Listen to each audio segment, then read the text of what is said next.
अगर वो यानी एंक्रोचमेंट था तो समय यही क्यों पसंद किया गया?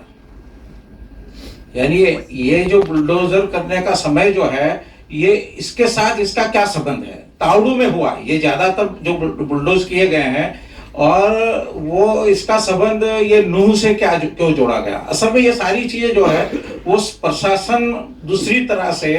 ये क्या कहते हैं कि दबाव डालना चाहता है, एक खौफ और हिरास पैदा करना चाहता है। जिस तरह से वहां पर यानी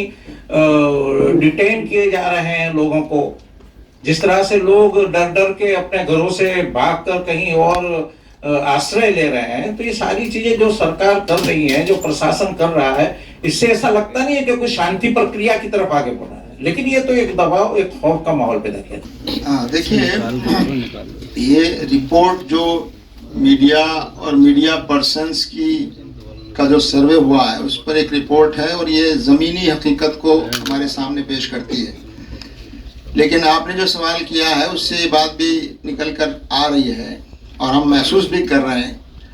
कि अब बेचैनी बढ़ती जा रही है